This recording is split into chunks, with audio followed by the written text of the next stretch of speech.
नमस्कार विद्यार्थियों, आज हम वास्तविक संख्याओं के बारे में पढ़ेंगे। पिछली कक्षाओं में भी आपने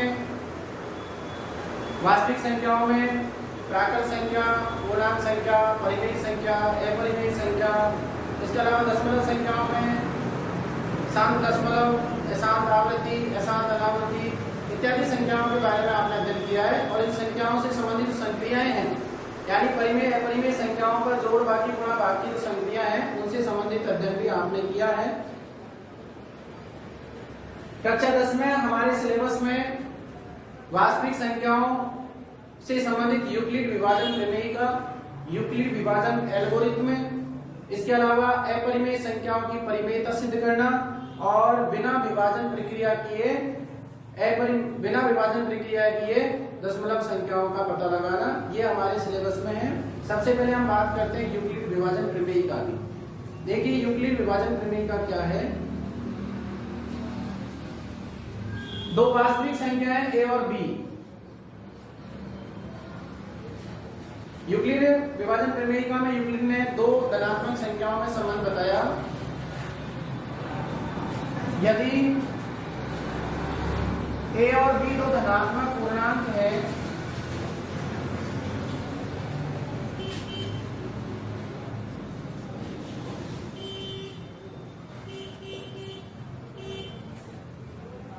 यदि a और b दो धनात्मक पूर्णांक हैं तो यूक्लिड ने इन दोनों में संबंध बताया कि a में यदि हम b का भाग लगाएं तो दो नए धनात्मक पूर्णांक प्राप्त होते हैं, एक q और एक r।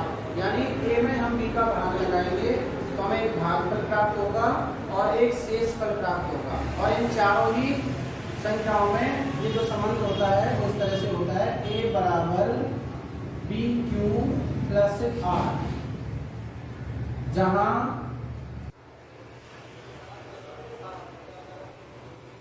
q by r इस प्रकार है।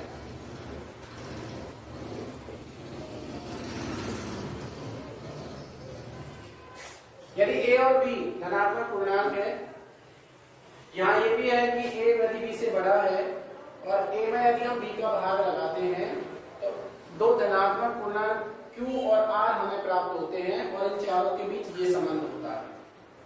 यहाँ q आपका भागफल है और r शेषफल है। a भाज्य है और b भाजक है। r के बारे में भी यहाँ एक कंडीशन है कि r का जो मान है वो 0 के बराबर या उससे बड़ा होगा, लेकिन ये भाजक से यानी b से छोटा होगा।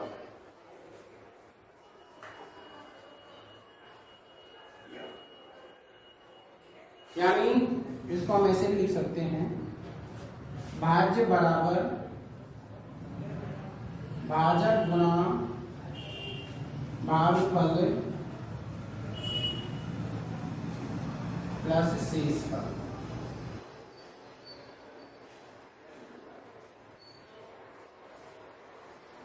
यह है यूक्लिड विभाजन प्रमेय का, यूक्लिड विभाजन प्रमेय का, यूक्लिड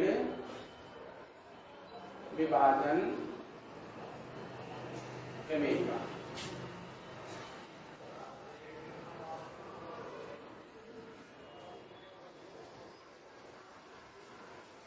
इस प्रश्नावली में यूक्लिड विभाजन प्रमेय का पर आधारित यूक्लिड विभाजन एल्गोरिथ्म से HCF निकालना हमारे सिलेबस में है। HCF निकालना हमने पिछली कक्षाओं में भी पढ़ा है। HCF निकालने के लिए हम अभाज्य गुणनखंड विधि का उपयोग करते हैं, लेकिन यहाँ हम यूक्लिड विभाजन एल्गोरिथ्म से दो संख्याओं का HCF निकालने सीखेंगे। दो संख्याओं का HCF निकालने में यूक्लिड विभाजन प्रमेय का भी उपयोग किया जाता है। तो देखिए अब आगे ये यूक्लिड विभाजन प्रमेय का है, इसको आप अच्छी तरह याद कर लें कि भाज्य बराबर भाजक गुणा भागफल प्लस शेषफल। ये कथन भी आप याद रखेंगे, a बराबर bq प्लस r। ये दो धनात्मक पूर्णांकों पर लागू होता है। यदि a में b का भाग लगाएं तो q और r यानी भाजक, भागफल और शेषफल हमें प्राप्त होते हैं, जहां r का मान होगा वो 0 के बराबर या उससे बड़ा होगा, लेकिन b यानी भाजक से निश्चित रूप से छोटा होगा। अब इस प्रमेयिका पर आधारित यूक्लिड विभाजन एल्गोरिथ्म में, और यूक्लिड विभाजन एल्गोरिथ्म से हमें दो धनात्मक संख्याओं का HCF निकालने में उपयोग करते हैं। तो देखिए, दो संख्याओं का HCF इस तरह से हम आसानी से यूक्लिड विभाजन एल्गोरिथ्म से निकाल सकते हैं।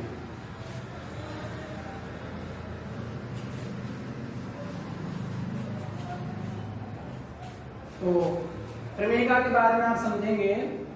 यूक्लिड विभाजन एल्गोरिथ्म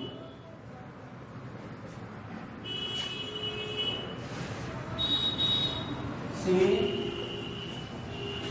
दो संख्याओं का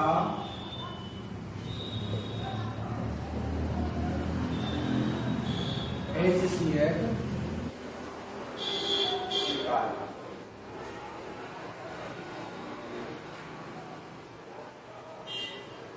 HCF आयतन वेक्टर महत्तम समापवर्तक।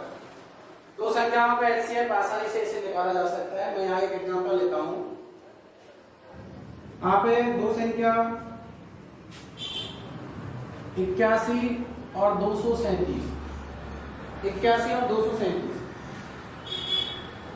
इसका हम HCF निकालेंगे। तो देखिए, सिंपल सा तरीका है।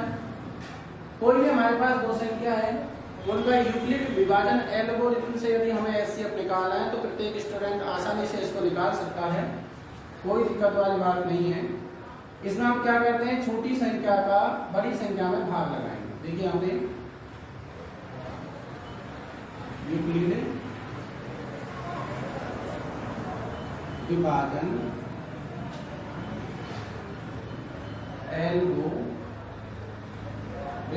एल्गोरिथम एक प्रक्रिया में कहते हैं से, यहाँ हम 237 में भाग लगाएंगे 81, 237 में 81 का भाग लगाएंगे तो ये 2 आ जाएगा, 2 8 दूनी 16, 162। और 7 में से 2 घटाएंगे, यहाँ आ जाएंगे आपके 5, और 13 में से 6 घटाएंगे तो ये आ जाएंगे आपके 7। आपके नीचे जो शेषफल बचा है, ये प्रक्रिया में जो भी हमें छोटी संख्या का बड़ी संख्या में भाग लगाया, जो भी हमारा शेषफल बचा वो शेषफल अब आपका भाजक हो जाएगा। और इस भाजक से, इस संख्या से आप जो आपका पहले भाजक है उसमें भाग लगाएंगे, यानी जो भी शेषफल आया 75, उस संख्या का भाग लगाएंगे इसमें जो आपका पहले भाजक है, यानी किसमें 81 में। 81 में इसका भाग लगाएंगे, 75 का भाग लगाएंगे 81 में, एक बार जाएगा, शेषफल आ जाएगा आपका, ये हो जाएगा 11, 11 में से 5 जाएंगे तो 6 शेषफल बचा। अब ये जो शेषफल बचा इसका फिर भाग लगाएंगे जो आपका पहले भाजक है, यानी जो पहले का भाजक है उसको जो हमारा शेषफल आता है उस स्थिति में वो अगला भाज्य बन जाता है। तो अब 6 का हम भाग लगाएंगे 75 में, 6 का भाग 75 में, देखिए 6 कम 6 बच गया, 1 उतार देंगे 5 और 6 दूनी 12, या शेष बच जाएगा कितना 3। अब 3 का भाग लगाएंगे किसमें, अभी हमारा जो भाजक था कितना 6, तो 6 में लगाएंगे, 6 में लगाएंगे तो 3 का भाग जाएगा 2 बार, यहाँ भाग आपका पूरा पूरा जाता है। जिस स्थिति में आपका भाग पूरा पूरा चला जाता है उस स्थान पर जो आपका भाजक है, यहाँ आपका भाजक है 3, तो ये भाजक ही आपका HCF होगा। क्लियर है? देखिए दोबारा समझ लीजिए, 81 और 237 का आपको HCF निकालना है। सिंपल सा मेथड है, मेथड का नाम है यूक्लिड विभाजन एल्गोरिथम। यूक्लिड विभाजन एल्गोरिथम से आप आसानी से इन दोनों संख्याओं का HCF ज्ञात कर सकते हैं। कोई भी स्टूडेंट 200, इसमें हम क्या करेंगे, जो भी बड़ी संख्या है उसमें छोटी संख्या का भाग लगाएंगे, यानी 81 का भाग लगाएंगे 237 में, भाग जाएगा 81 का भाग 237 में जाएगा 2 बार, 81 का पार्ट 2 बार बोलेंगे, 81 को 2 से गुणा करेंगे तो 162 को 3 बार गुणा करने पर ज्यादा हो जाता है। 162 घटाते तो 75। जो भी हमारा शेषफल बचेगा उस शेषफल का पुनः भाग लगाएंगे हमारे पहले वाले भाजक में। ये प्रक्रिया को हम तब तक करेंगे जब तक कि शेषफल 0 प्राप्त नहीं हो जाता है। तो देखिए यहाँ हमारा 75 शेषफल बचा, 75 का भाग पुनः हमने 81 में लगा दिया तो फिर हमारा शेषफल 6 बच गया। 6 का भाग फिर हम जो भी पहले का भाजक 75 में लगा दिया तो हमारा शेषफल 3 बच गया। 3 का भाग फिर हमने 6 में लगा दिया तो इस स्थिति में यहाँ शेषफल 0 आ गया। जहाँ शेषफल 0 आ जाता है, जिस स्थिति में आपका जिस पोजीशन पर शेषफल 0 आता है उस स्थान पर जो आपका भाजक है वही हमारा HCF होगा। तो यहाँ आपका इसे यानी 81 और 237 का HCF आता है 3।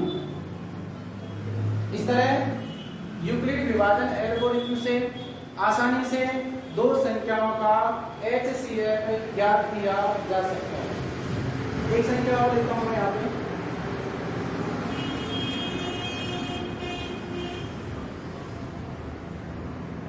इसको आपने लिख लिया होगा।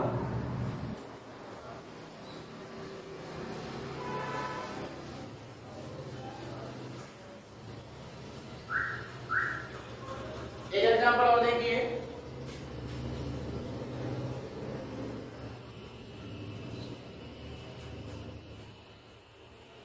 छह सौ 16 और 32, इसका हमें HCF निकालना है। 616 और 32 का हमें HCF निकालना है। तो यूक्लिड विभाजन एल्गोरिथम से यदि हम इसका निकालते हैं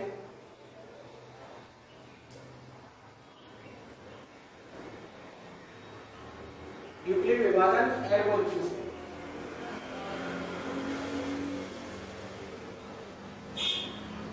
देखिए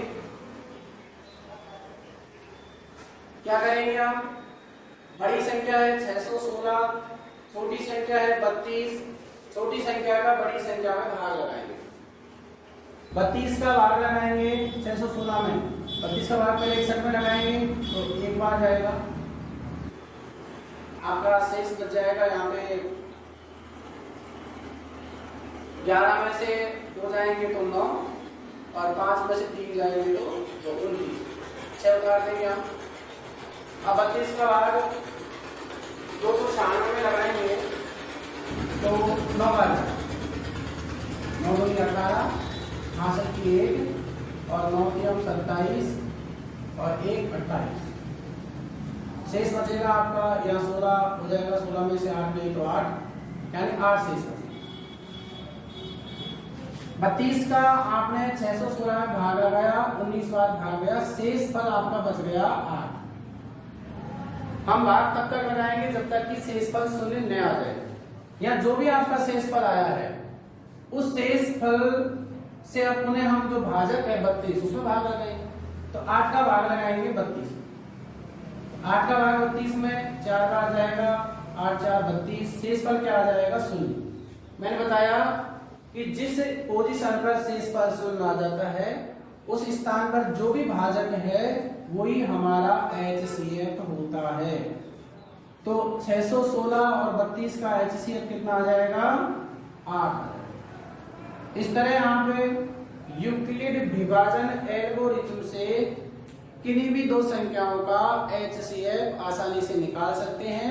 इसमें हम यूक्लिड विभाजन प्रमेयिका का उपयोग करते हैं और यूक्लिड विभाजन प्रमेयिका की जो प्रक्रिया है उसको बार बार दोहराते हैं। ये बार बार जो दोहराने की प्रक्रिया उसी को एल्गोरिथम कहते हैं, इसलिए इस विधि को नाम दिया गया है यूक्लिड विभाजन एल्गोरिथम। और यूक्लिड विभाजन एल्गोरिथम से हमें दो धनात्मक संख्याओं का HCF ज्ञात कर सकते हैं।